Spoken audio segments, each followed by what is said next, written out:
अगर आपकी टाँगों के अंदर खिंचाव रहता है, घुटनों के पीछे इस तरह से कोई गिल्टी वगैरह बन गई है, सोज़िश रहती है या टाँगों के अंदर इस तरह से फूली हुई रगें आपको नज़र आती हैं, नीले रंग की रगें नज़र आती हैं या फिर आपकी टाँग के अंदर यहाँ पे पिंडली वाली जगह के ऊपर खिंचाव और दर्दें रहती हैं, इस तरह की खून की रगें नज़र आती हैं, तो इन सब का इलाज सिंपल सा इलाज है कि आपने अपनी रूटीन ठीक करनी है, ख़ास तौर पे जब आप रात को सोने लगते हैं। क्योंकि ऐसे लोग जिनको घुटनों में दर्दें हों, पिंडलियों में दर्दें हों या फिर ऐसे लोग जो सारा-सारा दिन इस तरह से जॉब में बैठे रहें या ऐसी फीमेल्स जो किचन में काम करती हैं, सारा-सारा दिन आपको अगर खड़े होना पड़ता है, तो ऐसे होता है कि हमारे जो पिंडलियों वाले पट्टे हैं, यहाँ पे खून का बहाव कम हो जाता है। हमारे जो पिंडली वाले पट्टे होते हैं, अगर आप इनको इंटरनेट पे सर्च करेंगे, second heart of human body, तो इस पे आप हैरान हो जाएँगे कि आपको पिंडली वाला पट्टा ही नज़र आएगा हर जगह के ऊपर। हमारे जिस्म का दूसरा दिल इस पट्टे को समझा जाता है। ऐसे लोग जिनमें ये वाले पट्टे अगर कमज़ोर हो जाएँ, पिंडली वाले पट्टे अगर कमज़ोर हो जाएँ, तो उनको ये सारे साइन्स आ सकते हैं कि उनके पिंडलियों के अंदर दर्दें रहती हैं।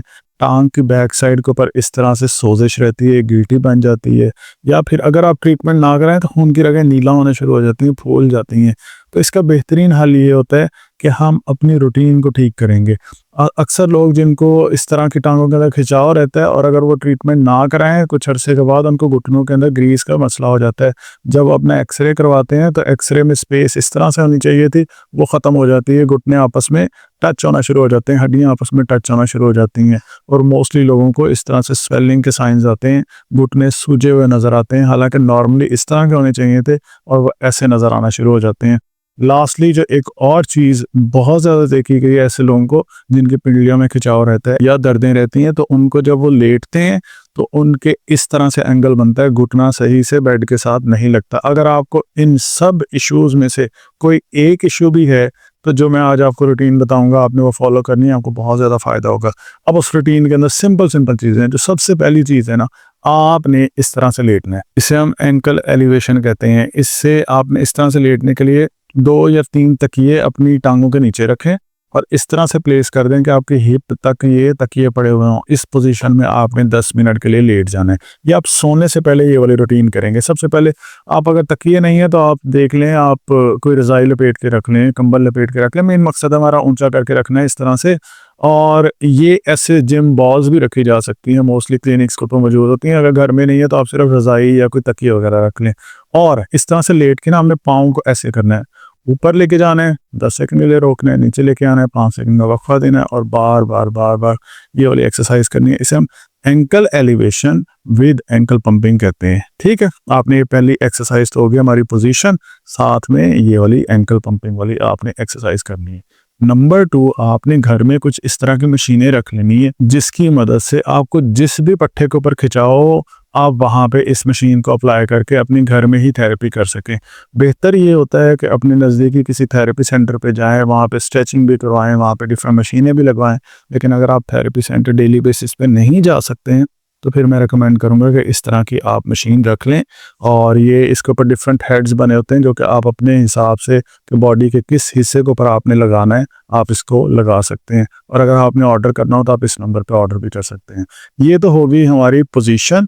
थेरेपी के लिए हम घर में क्या कुछ करेंगे, इसके बाद है कुछ वर्जिशें जो कि आपने रूटीन में फॉलो करनी है। उसमें सबसे पहली और आसान सी वर्जिश ये है कि आपने इस पोजीशन में लेट के किसी टॉवल या तौलिए की मदद से अपने पाँव को और अपनी टांग को इस तरह सीधा ऊपर की तरफ उठा लेना है। आपके पिंडली वाले पट्टे में भी खिंचाव आएगा, आपकी टांग की बैक साइड के ऊपर भी खिंचाव आएगा। इस पोजीशन में ना आपने 10 से 12 सेकंड 15 सेकंड के लिए रोकना है, 3 से 4 दफ़ा ये वर्जिश करनी है, इससे ज़्यादा ये नहीं करनी है। ये सिर्फ स्ट्रेचिंग एक्सरसाइज है। इससे आपकी टांग के अंदर खून का बहाव बहुत ज़्यादा इंप्रूव हो जाएगा। इसके बाद एक और वर्जिश होगी कि जिसमें आपने इस तरह से सीधे लेट के अपनी टांगों को ऐसे फोल्ड करके इकट्ठा करके अपनी छाती की तरफ लेके जाना है। 10 सेकंड के लिए यहाँ पे रोक के रखना है, फिर उसके बाद वापस रख देंगे, टांगों को सीधा कर लेंगे, 5 सेकंड का वक्फा देंगे, 6 से 7 दफ़ा ये वाली वर्जिश करनी है। ये सब कुछ हम सोने से पहले कर रहे हैं और ये वो सारी वर्जिशें हैं जो कि आप आराम से बेड के ऊपर लेट के कर सकते हैं। अब इसके बाद एक लास्ट और एक्सरसाइज है जिसे हम कोबरा स्ट्रेच कहते हैं। ये आपने उल्टे लेट के करनी है। इस तरह से उल्टे लेट के पीछे को उठना है, गर्दन को ऊपर की तरफ करना है। ये आपकी टांगों के लिए भी अच्छी है, आपकी कमर के लिए भी बहुत अच्छी एक्सरसाइज है। सिंपल सी मैंने आपको वर्जिशें बताई हैं। इस पोजीशन में भी 10 सेकंड रुकना है, 6 से 7 दफ़ा ये वर्जिश करनी है। सो कौन कौन सी वर्जिश होगी, एक तो हम करेंगे एंकल पंपिंग, दूसरी हम करेंगे टांग को इस तरह सीधा करने वाली। तीसरी हम करेंगे दोनों टांगों को इकट्ठा करके छाती की तरफ लेके जाना है। और चौथी हम एक्सरसाइज करेंगे जिसमें हम उल्टे लेट के करेंगे इस तरह से पीछे की तरफ उठने वाली। ये होगी 4 वर्जिशें। ये आम रूटीन में जो मैंने आपको मसले मसाइल शुरू में बताए हैं ना कि टांग सीधी नहीं होती है, सोजिश रहती है, या फिर पिंडलियों के अंदर खिंचाव रहता है, दर्दें रहती हैं, उसके लिए बेहतरीन ये वर्जिशें हैं। आपने ये 4 वर्जिशें करनी है। साथ में इस तरह की कोई मशीन वगैरह रख लें जिससे आपके घर में ही थेरेपी हो जाएगी। इसके अलावा जब आपने सोना है तो फिर आप जब सीधे लेटेंगे तो आपके घुटनों के नीचे पिलो होंगे ताकि इस पोजीशन के अंदर रहें, और इस पोजीशन में रहेंगे ना आपकी टांगों पे खिंचाव भी नहीं आएगा, कमर के ऊपर भी खिंचाव नहीं आएगा। जब आपने करवट में लेटना है तो आपके घुटनों के दरमियान में पिलो होना चाहिए। सो ये पोजीशन होगी आपके लेटने की। ये इस तरह से आपने बेसिकली लेटना होता है कि अपने घुटनों के नीचे कोई ना कोई पिलो लाजमी रखना है। और इस पिंडली के अंदर दर्द होने की वजह और ख़ास तौर पे टांग के या घुटने की पीछे साइड पे इस तरह की गिल्टी बनने की वजह ये होती है कि अगर आपके पट्ठों में अकड़ाव हो या टाइटनेस हो। जब भी पट्ठों में अकड़ाव हो या टाइटनेस हो तो यहाँ पे आपने ठंडी टकोर की बजाय आपने गर्म टकोर करनी होती है। गर्म टकोर करने के बहुत सारे तरीके हैं। आप रेत गर्म करके, किसी कपड़े के अंदर रेत गर्म करके वो लगा सकते हैं, या फिर कुछ लोग होते हैं जो कि इस्त्री के साथ कोई कपड़ा गर्म करके उससे गर्म टकोर कर लेते हैं। इसके अलावा जो थेरेपी सेंटर्स होते हैं जहाँ पे फिजियोथेरेपी होती है वहाँ पे इस तरह के हॉट पैक इस्तेमाल किए जाते हैं जो कि इलेक्ट्रिकल होते हैं। आप इसका बोर्ड के अंदर स्विच लगाएं और जिस भी पट्टे के अंदर आपको अकड़ाव होता है वहाँ पे आप इसको अप्लाई कर दें। 5 से 10 मिनट के लिए इसको लगाएं तो आपके पट्टों के अंदर जहाँ पे भी आप लगाएंगे वहाँ पे खून की गर्दिश इंप्रूव हो जाएगी। इस तरह की जो नीले रगें बनी होती हैं ये काफ़ी हद तक ख़त्म हो जाती हैं। तो अगर आप चाहें तो इस तरह का इलेक्ट्रिकल हॉट पैक भी हमारे इस व्हाट्सएप नंबर के ऊपर रब्ता करके ऑर्डर कर सकते हैं। इसके अलावा अगर आप मुल्तान के अलावा किसी और शहर से हैं तो आप मेरे साथ वीडियो कंसल्टेशन कर सकते हैं। मुल्तान से आप मेरे क्लिनिक पे विजिट कर सकते हैं। और अगर आपको कोई भी सवाल है तो आप नीचे कमेंट्स में लाजमी पूछें। इस तरह के जो मसाइल होते हैं जिसमें पिंडली के अंदर खिंचाव हो या पीछे गिल्टी बनी हो या इस तरह से खून की रगें नीली हो जाएं या फिर आपके घुटनों की कार्टिलेज या ग्रीस ख़राब हो जाए या सोजिश हो जाए, अकड़ाव हो जाए, इसमें खामखा में फजूल में बहुत ज़्यादा दर्द वाली गोलियां ना लिया करें।